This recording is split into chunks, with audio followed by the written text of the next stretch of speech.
que no fue Miguel quien delató la ilegalidad de la importación. Quiere verme, es como si él pensara que yo tengo algo que ver con lo que pasó. En encontrar lo que verdaderamente a uno le gusta, ¿no? Ponerle esfuerzo, empeño y que salga bien. Si vieras cómo estaba el muchacho ese.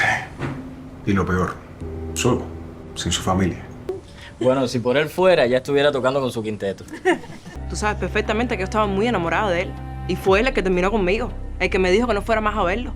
Y hasta el otro día, ella estaba triste por Jonathan. A ver, pero ¿qué es lo que ustedes quieren? Son relaciones limpias y que no se esconden. ¿Esconder qué, Adrián? ¿Esconder qué? Ahora lo que tienes que hacer es descansar, comer mejor.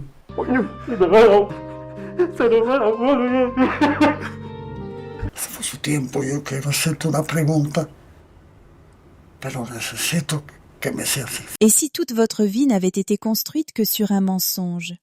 Accepteriez-vous de découvrir la vérité si elle risquait de détruire votre famille à jamais? Avant de commencer cette histoire, dites-nous dans les commentaires depuis quel pays vous nous regardez. Votre théorie pourrait bien se rapprocher de la vérité. La pluie tombait sans interruption sur les quais de Saint-Laurent-sur-Mer lorsque Mathis Beaumont descendit du dernier train. 20 ans.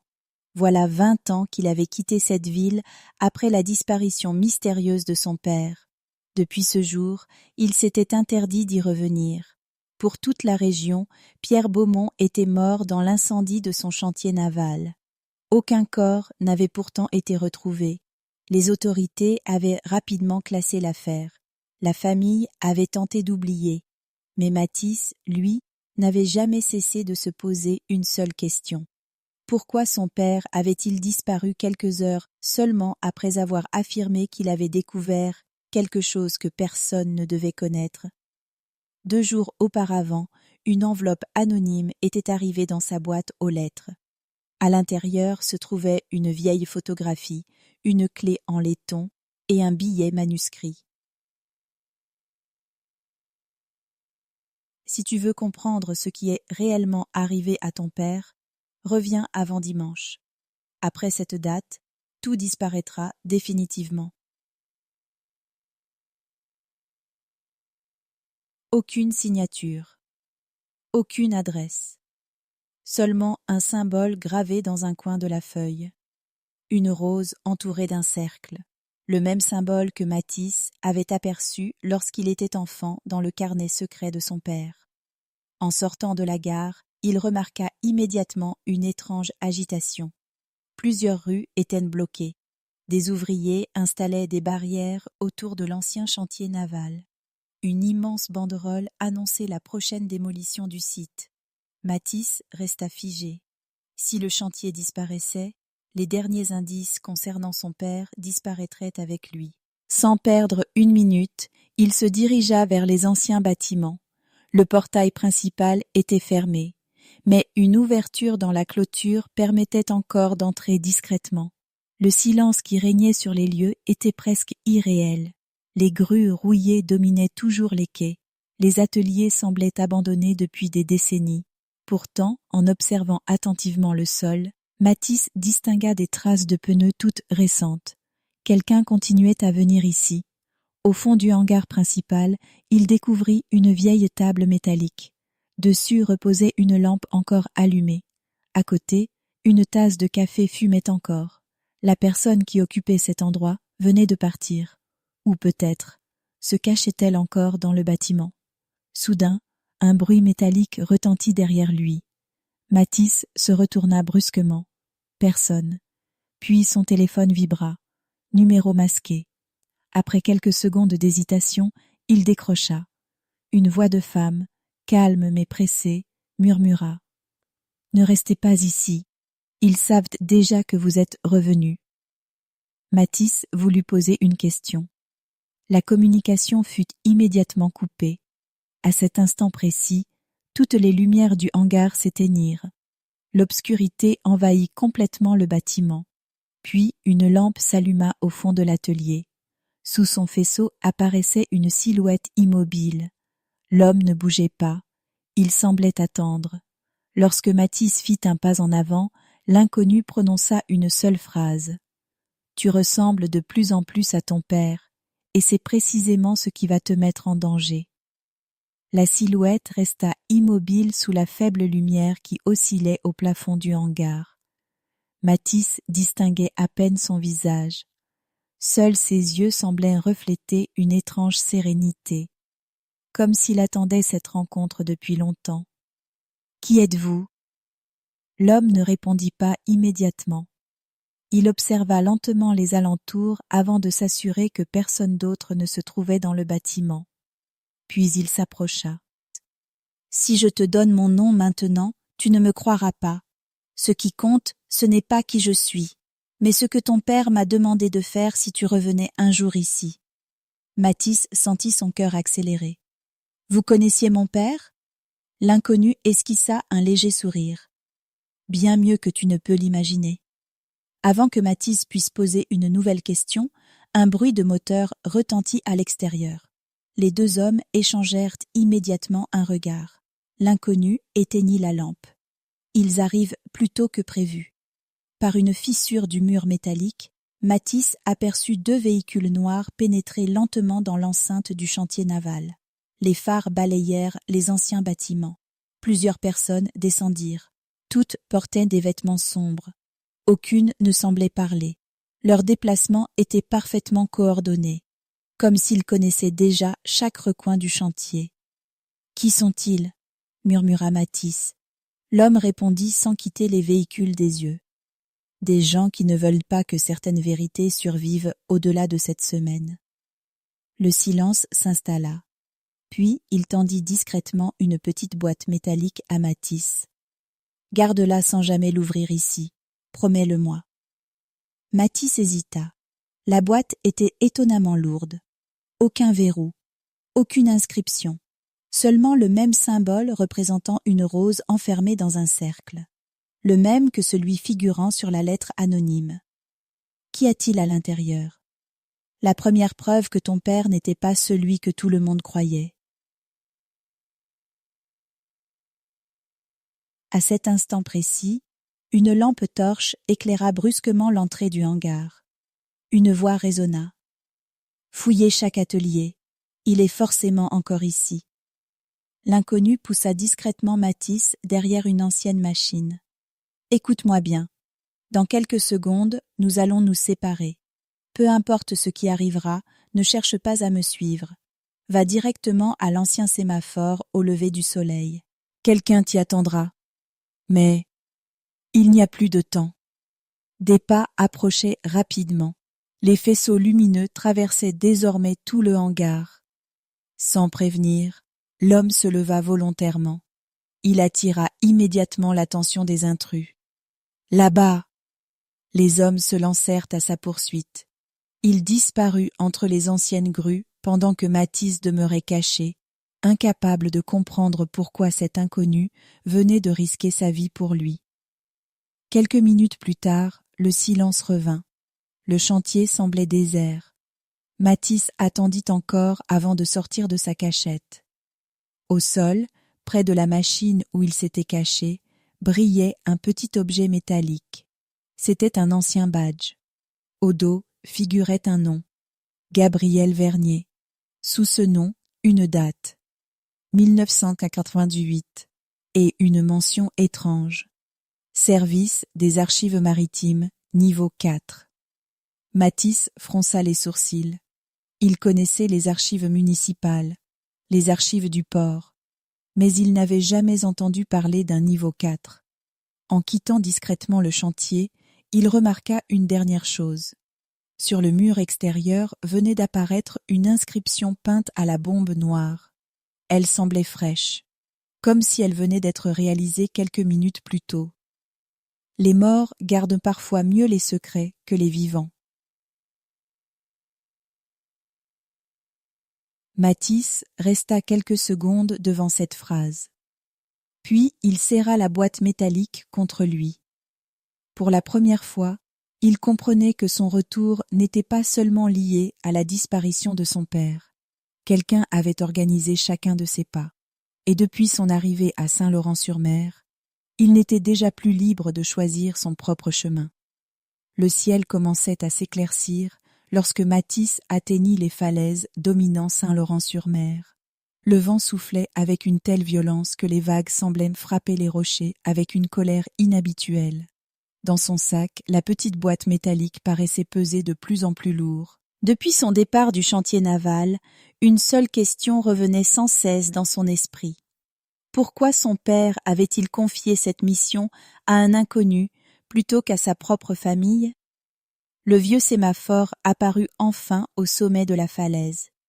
Abandonné depuis plus de 30 ans, le bâtiment semblait prêt à s'effondrer au moindre coup de vent. Pourtant, en s'approchant, Mathis remarqua immédiatement que quelqu'un entretenait encore les lieux. La porte avait été récemment repeinte. Les fenêtres étaient propres, et de fines traces de pas conduisaient jusqu'à l'entrée. Il consulta sa montre. 6 heures précises. L'homme lui avait demandé d'être ici au lever du soleil. Il poussa lentement la porte. L'intérieur contrastait totalement avec l'aspect extérieur du bâtiment. Une grande table était installée au centre de la pièce. Dessus reposaient plusieurs cartes marines, un vieil appareil radio et un carnet noir fermé par une lanière de cuir. Mais personne n'était présent. Mathis fit lentement le tour de la salle. Au mur, plusieurs photographies aériennes de la côte étaient accrochées avec des épingles. Chaque cliché portait une date différente. En les observant attentivement, il remarqua un détail troublant. Sur chacune des images apparaissait la même silhouette, toujours au loin, toujours de dos, comme si cet homme surveillait la côte depuis des années. Avant qu'il ne puisse examiner davantage les photographies, le vieil appareil radio grésilla brusquement. Une voix féminine résonna à travers les parasites. « Si vous entendez ce message, cela signifie que Gabriel n'a pas pu venir. » Mathis se figea. La voix poursuivit. « Vous ne pouvez plus faire confiance au rendez-vous prévu. Quelqu'un connaît désormais chacun de nos déplacements. Ils ont infiltré notre réseau. » Le souffle du vent couvrit quelques mots, puis l'enregistrement reprit. « Écoutez-moi attentivement. Ouvrez enfin la boîte métallique. Vous êtes désormais le seul à pouvoir le faire sans déclencher leur plan. » Mathis baissa lentement les yeux vers la boîte. Gabriel lui avait pourtant interdit de l'ouvrir au chantier, mais il n'avait jamais précisé qu'il ne fallait pas l'ouvrir ici. Après une longue hésitation, il pressa discrètement les 2 extrémités de la boîte. Un mécanisme invisible céda dans un léger déclic. À l'intérieur ne se trouvait ni document secret, ni objet précieux. Seulement une vieille clé, une carte mémoire et un morceau de papier soigneusement plié. Sur ce papier figuraient 3 mots. « Commence par Élise ». Mathis fronça immédiatement les sourcils. Élise Beaumont, sa tante, la sœur cadette de son père. Ils ne s'étaient presque plus parlé depuis les funérailles organisées sans corps. Pourquoi son père l'aurait-il désigné comme première étape de cette enquête? À cet instant, un bruit de moteur monta depuis la route côtière. Mathis s'approcha discrètement d'une fenêtre. 2 véhicules noirs s'arrêtèrent au pied du sémaphore. 4 personnes en descendirent. L'une d'elles leva lentement les yeux vers le bâtiment, puis désigna l'entrée du doigt. Il savait exactement où le trouver. Mathis comprit aussitôt que quelqu'un avait révélé sa position. Sans perdre une seconde, il glissa la clé et la carte mémoire dans sa poche. En cherchant une sortie, il remarqua une ancienne porte dissimulée derrière une bibliothèque métallique. Elle donnait sur un étroit escalier de pierre descendant sous le sémaphore. Aucun plan ne mentionnait ce passage. Le souffle court, il s'y engagea juste au moment où la porte principale du bâtiment éclata sous les coups de ceux qui arrivaient. Les marches s'enfonçaient profondément sous la falaise. Après plusieurs minutes, le tunnel déboucha sur une petite crique invisible depuis la route. Une vieille embarcation y était amarrée. Sur le banc reposait une enveloppe protégée par une toile cirée. Elle portait une inscription manuscrite. « Si tu lis ceci, c'est que tu as choisi le seul chemin qu'ils n'avaient pas prévu. Continue à penser par toi-même. C'est exactement ce qui les inquiète. Mathis leva lentement les yeux vers l'horizon. Pour la première fois depuis son retour, il n'avait plus seulement l'impression de fuir. Quelqu'un, quelque part, semblait avoir préparé chacune de ses prochaines étapes, en espérant qu'il arrive jusqu'à la vérité avant ceux qui cherchaient à l'effacer. L'embarcation glissait lentement sur une mer presque immobile. Le soleil commençait à percer les nuages, dessinant une lumière pâle sur les falaises de Saint-Laurent-sur-Mer. Assis à la proue, Mathis relisait une nouvelle fois la lettre trouvée dans la barque. Chaque phrase semblait avoir été écrite par quelqu'un qui connaissait déjà chacune de ses décisions. « Continue à penser par toi-même. C'est exactement ce qui les inquiète. » Ces mots le troublaient profondément. Depuis son retour, il avait constamment eu l'impression de suivre des indices laissés volontairement sur son chemin. Mais pour la première fois, une autre hypothèse s'imposa à lui. Et si quelqu'un guidait chacun de ses choix depuis le début? Lorsque la barque atteignit une petite anse isolée, Mathis découvrit un ancien cabanon de pêche construit à même la roche. La porte était entr'ouverte. À l'intérieur, tout semblait abandonné depuis des années. Pourtant, une faible odeur de café flottait encore dans l'air. Quelqu'un venait de quitter les lieux. Sur une vieille table étaient disposées plusieurs cartes de la région, des journaux découpés et une photographie récente de l'ancien chantier naval. Un cercle rouge entourait précisément l'endroit où Mathis avait rencontré Gabriel. Il continua d'observer les documents. Une autre photographie attira son attention. Elle représentait sa tante Élise devant une petite maison située dans un village voisin. La date inscrite au dos remontait à seulement 4 jours. Mathis resta silencieux. Pourquoi surveillait-on également Élise? Au même instant, son téléphone vibra. Aucun numéro. Cette fois, seul un message apparut. Ne va pas chez elle immédiatement. Quelqu'un t'y attend déjà. Mathis leva instinctivement les yeux vers la fenêtre. Personne. Seulement les mouettes tournant au-dessus des rochers. Avant qu'il ne puisse réfléchir davantage, un léger bruit se fit entendre derrière le cabanon. Il contourna discrètement le bâtiment. Une vieille moto venait de s'arrêter. Son conducteur gardait son casque. Sans descendre, il lança simplement une enveloppe sur le sol. Puis il repartit aussitôt sans prononcer un seul mot. Mathis ouvrit rapidement l'enveloppe. À l'intérieur se trouvait un plan ancien de Saint-Laurent-sur-Mer. Plusieurs bâtiments étaient reliés entre eux par des traits rouges. Le chantier naval, le sémaphore, le cabanon, la maison d'Élise, mais également un endroit dont Mathis n'avait jamais entendu parler. L'Institut Montclair. À côté du nom figurait une annotation manuscrite. Tout a commencé ici. Il retourna immédiatement la carte. Au dos apparaissait une liste de dates. Toutes correspondaient à des disparitions jamais élucidées dans la région. La plus ancienne remontait à 35 ans, la plus récente à 2 mois seulement. Mathis sentit un frisson parcourir son dos. Il ne s'agissait donc pas d'une ancienne affaire oubliée. Quelque chose continuait encore aujourd'hui. Pendant ce temps, dans un vaste bureau installé au dernier étage d'un immeuble dominant le port, un homme observait les images provenant de plusieurs caméras de surveillance. Une jeune femme entra discrètement. Nous avons perdu sa trace pendant 17 minutes. L'homme resta silencieux. Puis, il demanda calmement. A-t-il trouvé le plan? Oui. Un léger sourire apparut sur son visage. Parfait. Il va désormais chercher les mauvaises réponses, avant d'arriver aux bonnes. La jeune femme hésita. Et si Gabriel reprend contact avec lui? L'homme se leva lentement. Il s'approcha de la baie vitrée. Gabriel n'a plus beaucoup d'options. Tôt ou tard, il devra choisir entre protéger Mathis ou protéger le secret. De retour dans le cabanon, Mathis rangea soigneusement la carte dans son sac.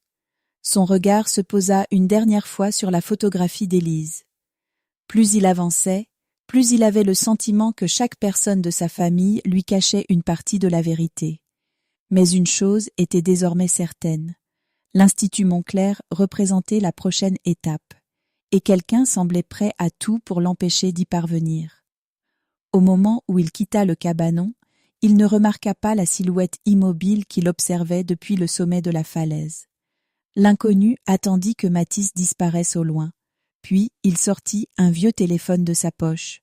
Il est en route vers Montclair. Un court silence suivit, puis une voix répondit avec une froideur inquiétante. Alors préparez la salle des archives. Cette fois, il est enfin prêt à découvrir le premier mensonge.